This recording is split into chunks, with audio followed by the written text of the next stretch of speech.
Olá, pessoal. Boa tarde a todos e todas. Nós estamos aqui em mais uma atividade ao vivo do IBAM, da Faculdade IBAM. Dessa vez eu converso com a professora Karen. Ela é pós-graduada, em Teoria e Prática de Meio Ambiente e é especialista de Gestão Integrada de Resíduos Sólidos do IBAM. Ela vai conversar conosco. Heróis, sou geógrafo do IBAM, coordenador da pós-graduação de Gestão Pública Aplicada ao Meio Ambiente. A Karen é uma das nossas professoras da nossa pós. E o nosso papo hoje vai ser na forma de uma entrevista. E o nosso tema é saneamento básico e gestão de resíduos sólidos. Karen, se quiser fazer uma apresentaçãozinha aí sua, falar um pouco sobre você antes da gente começar as perguntas, fique à vontade. Boa tarde a todos e a todas também. Primeiramente, eu quero parabenizar a iniciativa do meu colega Hélio, que é o coordenador do curso de pós, em promover esse encontro, um encontro introdutório ao curso de gestão pública aplicada ao meio ambiente, do qual eu tenho a responsabilidade para abordar a disciplina de saneamento ambiental.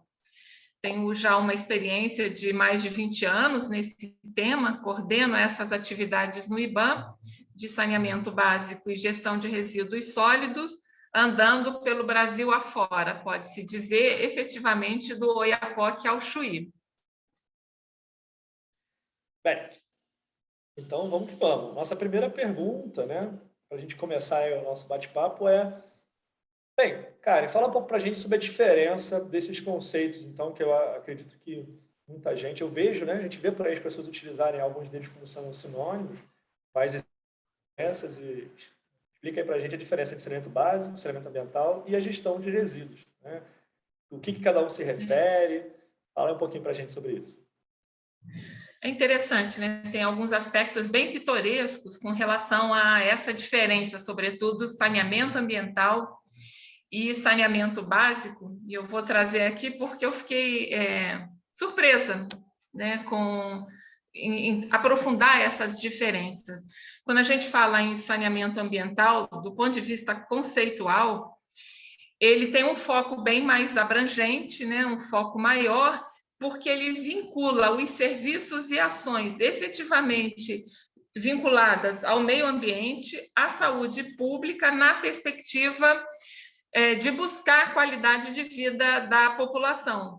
Ou seja, no saneamento ambiental, procura-se identificar os problemas de infraestrutura das cidades e propor soluções para reduzir os impactos que a gente possa, assim, falar de antrópicos nos ecossistemas, ou seja, os impactos causados pela ação humana nos ecossistemas, sejam eles terrestres, aquáticos, marinhos, atmosféricos, e o objetivo maior dessa ação do saneamento ambiental é buscar a qualidade de vida da população. Ou seja, o saneamento ambiental mesmo, ele busca, ele é um conjunto, aliás, de investimentos em políticas para o controle ambiental voltados para a promoção da saúde pública. Ou seja, essas políticas, elas, para além de serem políticas públicas ambientais, elas são também políticas sociais, porque elas promovem melhoria das condições de vida para os cidadãos, e que isso resulte em mais saúde para todos, ou seja, o saneamento ambiental ele tem essa abrangência maior de vinculação, como eu falei inicialmente, meio ambiente, saúde pública, para resgatar a qualidade de vida da população. Agora, que aí vem o fato pitoresco, Quer dizer, o tema do saneamento ambiental, ele passou por uma pauta para a formulação de políticas públicas fortemente em 2003, por meio de um projeto de lei que propunha instituir a Política Nacional de Saneamento Ambiental. É um projeto de lei 1144 de 2003, e no primeiro artigo desse projeto de lei, ele falava da instituição da Política Nacional de Saneamento Ambiental, mas definindo diretrizes apenas para a prestação dos serviços públicos de água e esgoto. E mesmo que tenha o objetivo, mesmo que esse projeto de lei tivesse o objetivo de assegurar benefícios de salubridade ambiental a toda a população brasileira. Ou seja, esse projeto de lei, ele já no seu nascedouro, possuía alguns vícios, né? De definição dos aspectos de saneamento, até porque quando ele definia qual era a definição de saneamento ambiental mesmo, ele abria para além de água e esgoto, abria para resíduos sólidos, mas parcial, só para coleta e disposição final dos resíduos sólidos, quando a gente sabe que é mais amplo do que só isso, os serviços públicos de resíduos sólidos. Mas ele trazia algumas inovações interessantes, esse projeto de lei, né, a definição do que seria saneamento ambiental. E isso até era interessante que a gente pudesse estar discutindo aqui, quando ele propunha a promoção da disciplina sanitária do uso da ocupação do solo. E aí, o que seria isso, né? A disciplina sanitária do uso e ocupação do solo. Isso vou deixar aqui aberto para que a gente possa aprofundar no curso propriamente dito, porque eu acho que vai ter bastante discussão com relação a esse tema.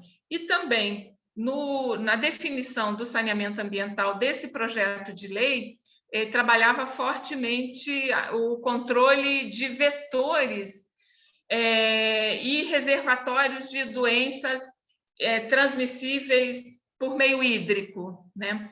Ou seja, o projeto de lei tinha algumas inconsistências, ficou em discussão de 2003 até 2007, quando então foi promulgada a Lei 11.445, que define, em 2007, né, que define,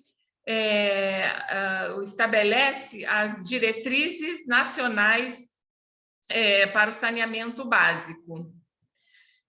Daí a gente se pergunta, né, se o saneamento ambiental é um conceito mais amplo, por que então essa mudança para saneamento básico, né? Por que a lei que vingou, a lei que vigorou, foi essa lei voltada para o saneamento básico? Então, a gente começou a discutir isso. À época, eu pude participar de algumas discussões com relação a essa mudança conceitual, né? Então, porque se, por um lado, o saneamento ambiental ele fomenta ações, serviços, obras, né, destinado a manter ou recuperar a salubridade ambiental, né, a salubridade do meio ambiente, mediante a redução dos impactos provocados pela ação humana. Por outro lado, e aí a gente vai ver um pouco mais à frente, esse conceito de saneamento ambiental, ele se estabelece a partir de ações voltadas para o saneamento básico, nomeadamente seria o abastecimento de água potável, esgotamento sanitário, o manejo dos resíduos sólidos e a drenagem urbana. Então, seguindo, né,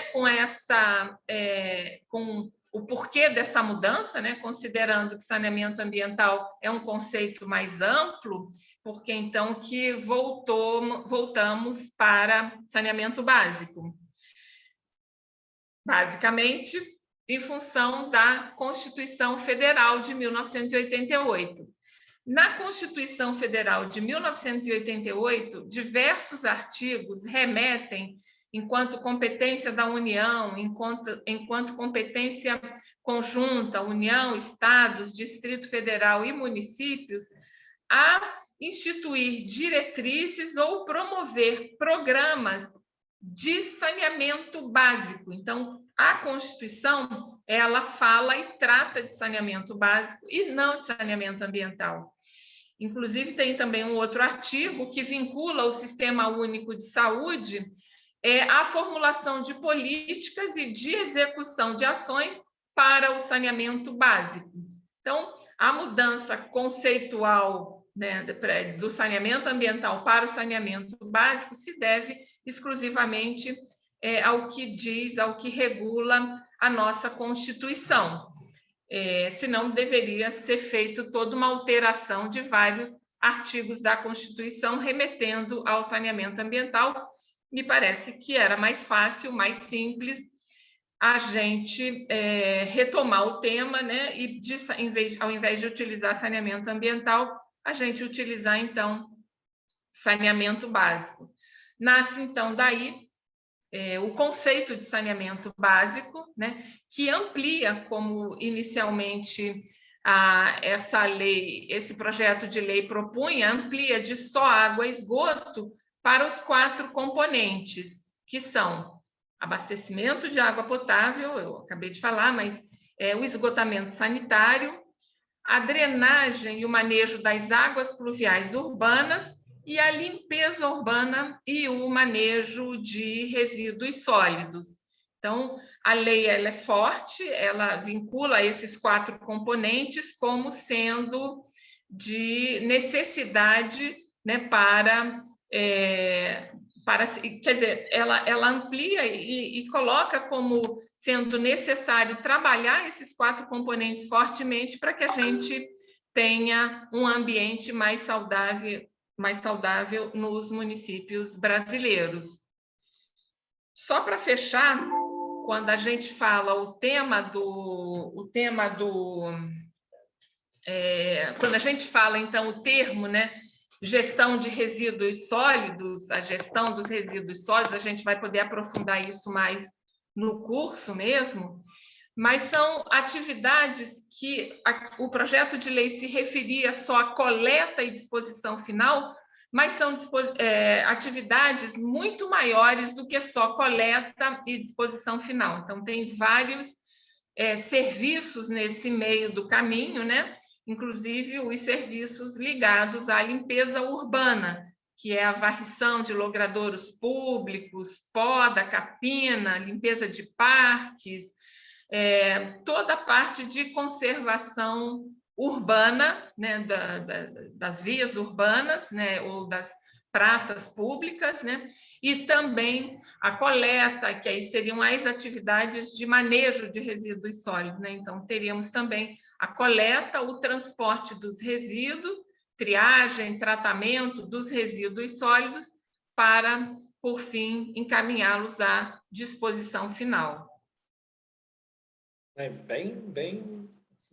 Uma ótima resposta, muito informativa. É muito interessante a gente perceber que existe uma ideia de uma hierarquia, inclusive, né, entre o saneamento ambiental e o saneamento básico, né, que o básico está compreendido dentro do que seria um saneamento ambiental amplo, completo, né, totalmente integrado às políticas públicas de meio ambiente, as outras, né, todas elas estão integradas, todas elas estão intimamente relacionadas.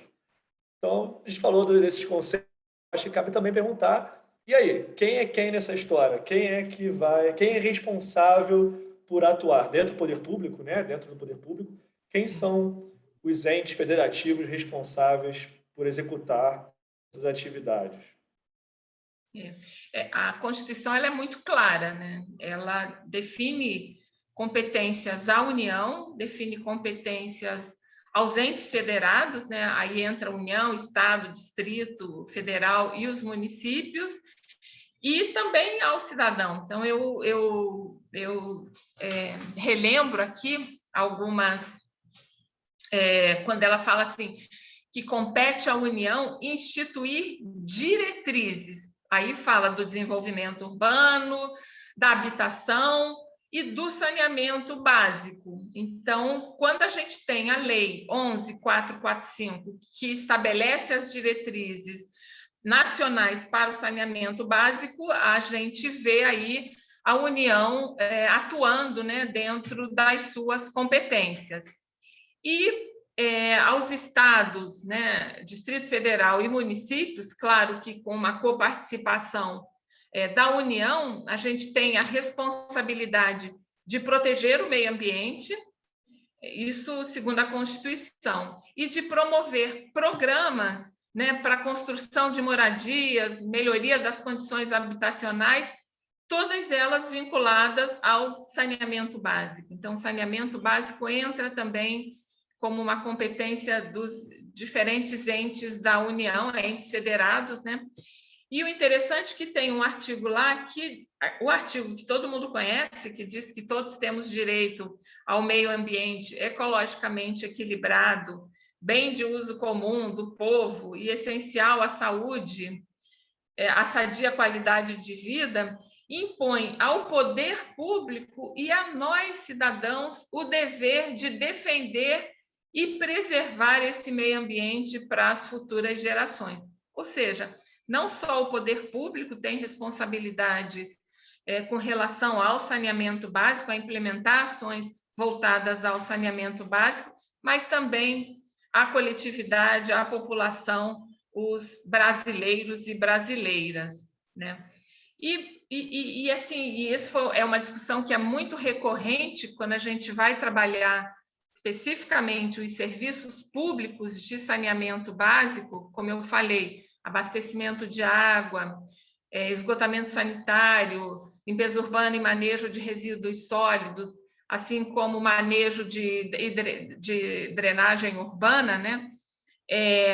Compete aos municípios, também consta na Constituição, em seu artigo 30, compete aos municípios prestar, organizar e prestar diretamente ou sob regime de concessão os serviços públicos de interesse local, porque na maioria dos municípios os serviços de água e esgoto eles são prestados por empresas estaduais. Isso vem de uma história antiga, né? Então eles são prestados por empresas estaduais.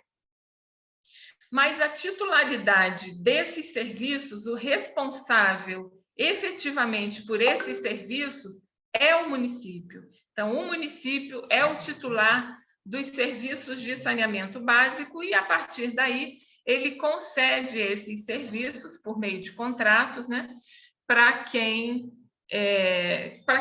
melhor lhe aprouver. Ele pode, inclusive, constituir uma empresa municipal para prestar os serviços, né, que são as empresas de saneamento básico municipais, e aí tem diversas modalidades para a constituição desses serviços, mas é o responsável efetivo pelo planejamento e prestação dos serviços de saneamento básico, o município. A gente tem, muito recente, 2020, foi editada uma lei, a Lei 14.020, né, que altera esse marco legal. Mas veja bem, ele altera, sobretudo, indicando algumas mudanças no modelo de gestão, que seria quem presta o serviço, como executa o serviço, né? E essa alteração, ela fortemente, eu não vou dizer que ela priorize, mas ela permite, né, entrada do setor privado em igual condições ao setor público, ou seja, os serviços que hoje são prestados pelo setor público e que muitos deles são prestados de forma bem deficitária, essa nova lei abre espaço para que o setor privado venha prestar serviços de saneamento básico junto aos municípios. Mas tem toda uma regra específica para isso que precisa ser respeitada. Então, não é assim, então vou contratar a iniciativa privada de qualquer forma ou de qualquer modo. Não, tem regras bem específicas e rígidas e alguns cuidados que a gente tem que ter com relação a essa alteração do marco legal do saneamento básico, que é essa lei 14.026 de 2020. É uma lei muito nova que está em polvorosa discussões sobre ela no cenário nacional. Ok, nossa, ótimo.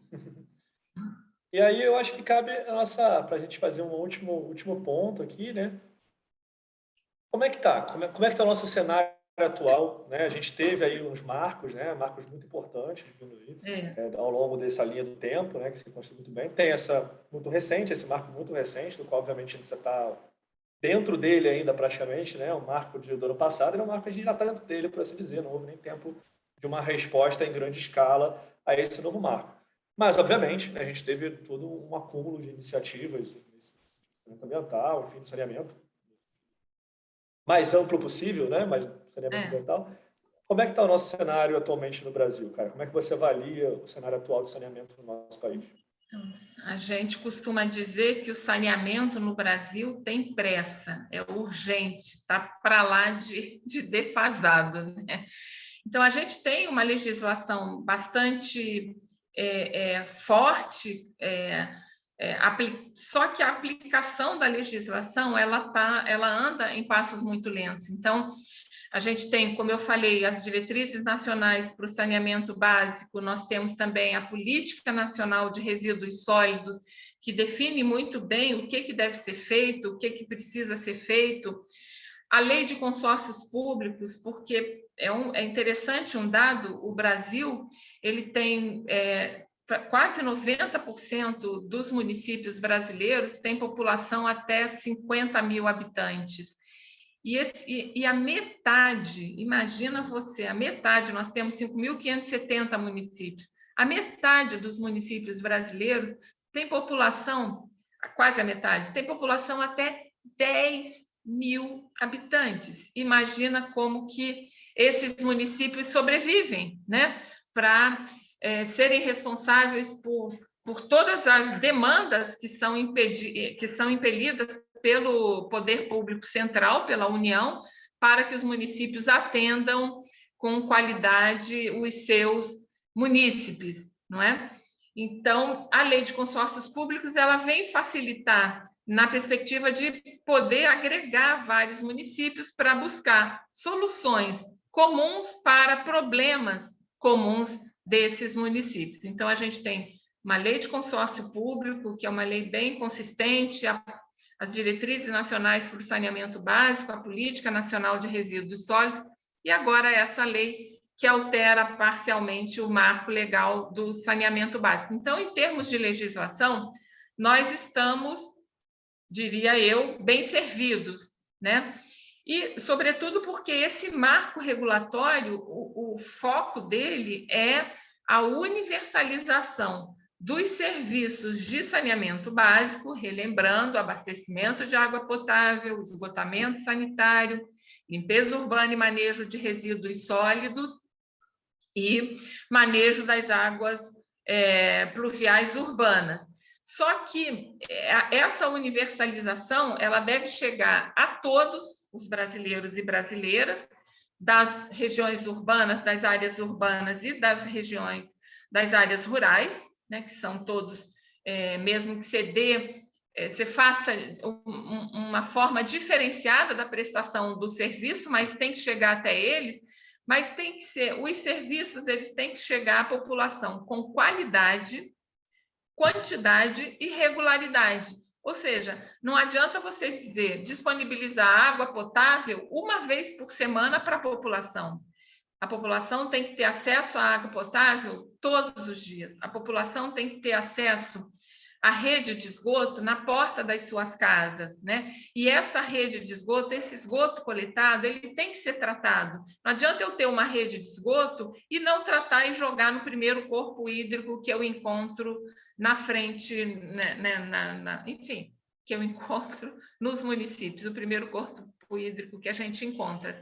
E uma regularidade. Então, se eu forneço água, eu tenho que fornecer água todos os dias da semana, a água tem que ser fornecida com qualidade, eu tenho que ter coleta de lixo todos os dias, né, em dias alternados, mas eu tenho que disponibilizar todos esses serviços para a população brasileira.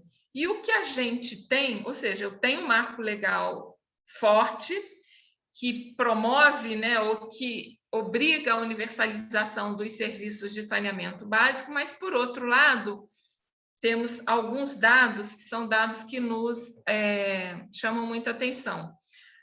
83% da população brasileira tem acesso à água tratada. É um bom dado, se a gente puder assim avaliar.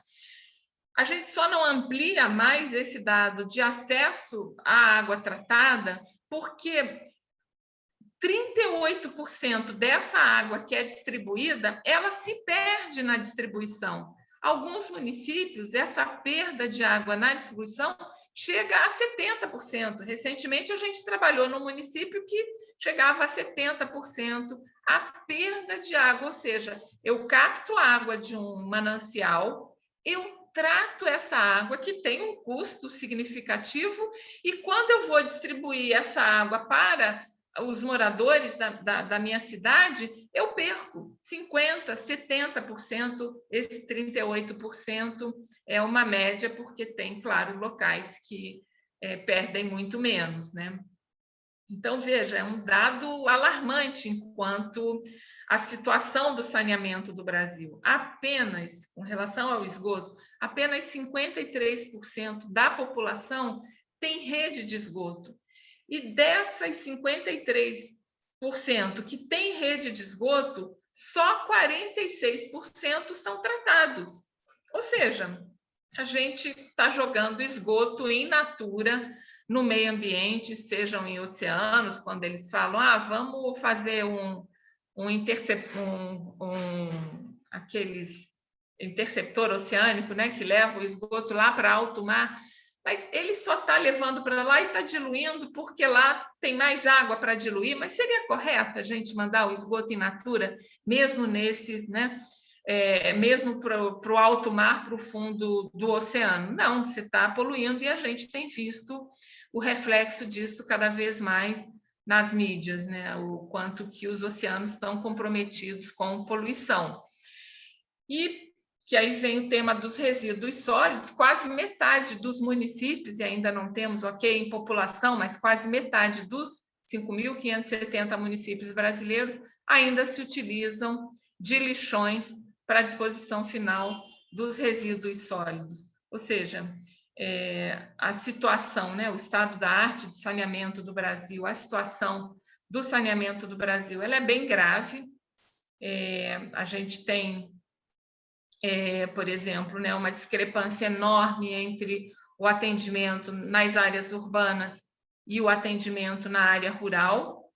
Como eu falei, só reforçando, o índice de perdas na distribuição de água é enorme, né, de 50% a 70% em algumas cidades, o que muitas vezes, se você corrigisse esse índice de perda, você poderia suprir o déficit local de abastecimento de água e atingir um número maior de moradores, né?